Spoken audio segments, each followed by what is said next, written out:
আমাদের কোরআন আর হাদিস মূর্তি পূজাকে নিষিদ্ধ করেছে। তবে আপনি অন্য ধর্মগুলো দেখেন, খ্রিস্টান ধর্ম অথবা ধরেন বৌদ্ধ ধর্ম, চাইনিজ ধর্ম, জৈন ধর্ম, অন্য সব ধর্মেই দেখবেন মূর্তি পূজা আছে। আপনারা মুসলিমরা পৃথিবীর সংখ্যার মাত্র 15 থেকে 20% হবেন সব মিলিয়ে, এটা শতকরা হিসাবে। তাহলে অন্যরা কি ভুল করছে? খ্রিস্টান ধর্মটা দেখেন, 1 মিনিট, যে কোনো অ্যাংলিকান চার্চ অথবা Russian orthodox, Greek orthodox, Catholic বা প্রোটেস্ট্যান্ট, চীনে দেখেন অনেক বড় মূর্তি ঈশ্বরের। তাহলে এরা সবাই ভুল? খুবই সুন্দর প্রশ্ন করলেন। তিনি বললেন পৃথিবীতে মুসলিম আনুমানিক 15 থেকে 20%, কেউ বলে 25%, সে যাই হোক, আপনি বললেন 15 থেকে 20%, আচ্ছা মেনে নিলাম। আপনি বললেন যে খ্রিস্টানরা তারা মূর্তি পূজা করে, আমিও একমত। আপনি বললেন যে বৌদ্ধরা বিশাল মূর্তি বানায়, তারা কি সবাই ভুল? ভাই, ইসলামের সংখ্যাগুরু হলে জেতা যায় না। ইসলামে সত্য সবার উপরে।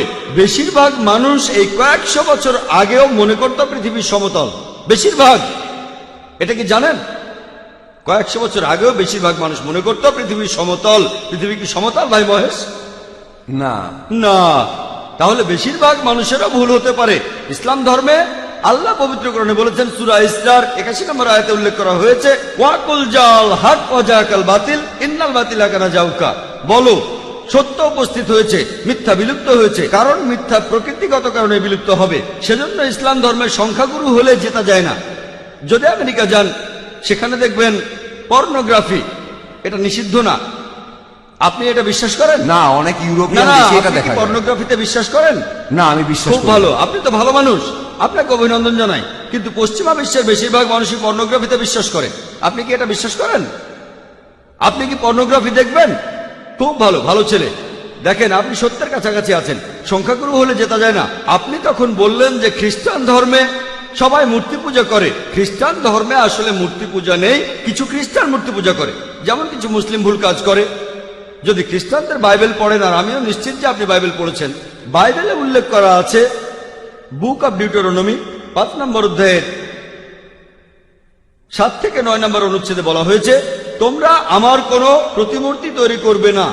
মহান স্রষ্টা তিনি বলেছেন, ওল্ড টেস্টামেন্টে আছে, তোমরা আমার কোনো প্রতিমূর্তি তৈরি করবে না, কোনো কিছুই না যেটার সাথে মিল আছে আকাশমণ্ডলের কিছু, পৃথিবীর কিছু, অথবা পৃথিবীর নিচের কিছু। তোমরা তাদের সেবা করবে না, তাদের কাছে নতজান হবে না, কারণ আমি তোমাদের ঈশ্বর এবং প্রভু, খুবই প্রতিহিংসা পরায়ণ। এই কথা আবারও আছে বুক অব এক্সোডাস 20 নম্বর অধ্যায়ের 3 থেকে 5 অনুচ্ছেদে, যে তোমরা আমার কোনো প্রতিমূর্তি তৈরি করবে না, কোনো কিছুই না যার সাথে মিল আছে আকাশের কিছুর, পৃথিবীর কিছুর, অথবা পৃথিবীর নিচের কিছুর। তোমরা এদের সামনে নতজান হবে না, সেবা করবে না, কারণ আমি তোমাদের ঈশ্বর এবং প্রভু, খুবই প্রতিহিংসা পরায়ণ। তাহলে ওল্ড টেস্টামেন্ট অনুযায়ী মূর্তি পূজা নিষিদ্ধ কাজ।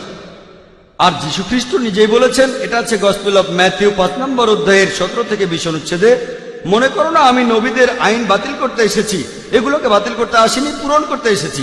তোমাদের মধ্যে যদি কেউ কোনো একটা আইন ভাঙে আর অন্য কেউ ভাঙতে বলে, সে তাহলে স্বর্গের রাজ্যে প্রবেশ করতে পারবে না। আর যে এই আইনগুলো মেনে চলবে, সে স্বর্গের রাজ্যে প্রবেশ করতে পারবে। যদি তাদের ন্যায়নিষ্ঠতা গ্রন্থে বলা ন্যায়নিষ্ঠার চাইতে বেশি না হয়, তাহলে তারা স্বর্গের রাজ্যে প্রবেশ করতে পারবে না। তাহলে যীশু খ্রিস্টের কথা অনুযায়ী আপনি যদি স্বর্গের রাজ্যে প্রবেশ করতে চান, আপনাকে তাহলে ওল্ড টেস্টামেন্টের সবগুলো আইন মানতে হবে, মুসা নবীর আইন মানতে হবে। স্রষ্টার কোনো প্রতিমা বানাবেন না। তারপরও মানুষ বানায়, কেন? সব খ্রিস্টানরা কিন্তু বানায় না, প্রোটেস্ট্যান্টরা বানায় না। খ্রিস্টান ধর্ম সম্পর্কে আপনার জ্ঞান বেশ কম, আপনি এখনো ছাত্র।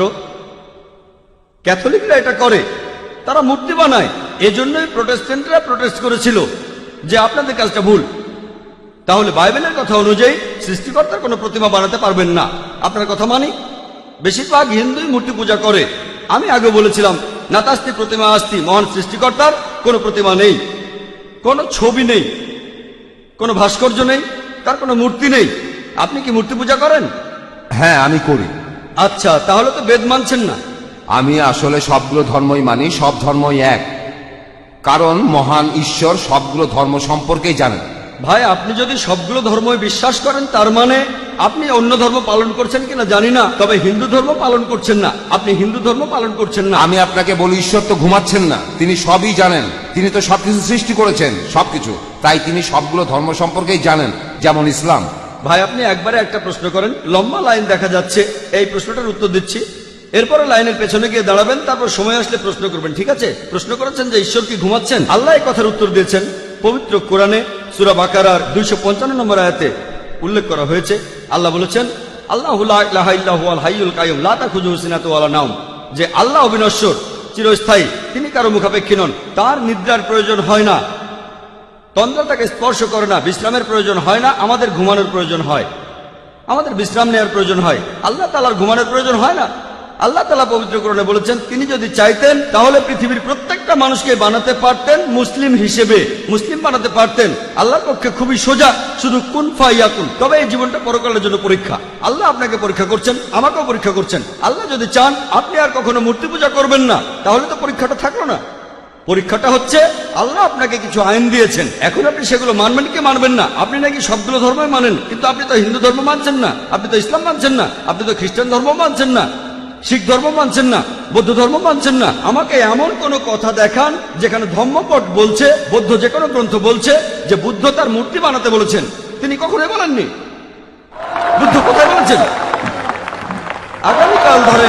আগামীকাল ধরেন কোন মুসলিম যে নবীজি মুহাম্মদ সাল্লাল্লাহু আলাইহি সাল্লামের মূর্তি বানালো, সে যদি মূর্তি বানিয়ে তার পূজা করে, আমি বলবো সেটা ভুল। নবীজি কখনোই তার মূর্তি বানাতে বলেননি। এখন কিছু মানুষ যদি কোনো ভুল কাজ করে থাকে, হোক তারা সংখ্যালঘু বা সংখ্যাগুরু, সেটা তখন সত্যি হয়ে যায় না। গৌতম বুদ্ধ কখনোই তার মূর্তি বানাতে বলেননি। এখন কেউ এই মূর্তিগুলোর বিরুদ্ধে গেলে সে আসলে বৌদ্ধদের ধর্ম পালনে সাহায্য করছে। শুধু বুদ্ধের একটা বিশাল মূর্তি বানিয়েছে বলেই তারা বুদ্ধকে মানে, এমনটা কিন্তু ঠিক না। সেজন্য আমি বলেছি, যদি কোনো ধর্মকে বুঝতে চান, অনুসারীদের দেখবেন না, ভাই মহেশ আমাকে দেখবেন না, ধর্মগ্রন্থগুলোকে দেখেন, পবিত্র কোরআন দেখেন, পবিত্র কোরআন পড়েন, আপনাদের বেদ পড়েন, যেগুলো কমন সেগুলো মেনে চলেন, আর যেগুলো কমন না সেগুলো পরে দেখবেন। আপনি নাকি সব ধর্মই পালন করেন, আপনি তো হিন্দু ধর্ম মানছেন না, খ্রিস্টান ধর্ম মানছেন না, ইসলাম ধর্ম মানছেন না, সবগুলো তো পরের কথা। আমি বলছি অন্তত পক্ষে কমন জিনিসগুলো আপনি মেনে চলেন, যেগুলো কমন না সেটা নিয়ে পরে কথা বলবো।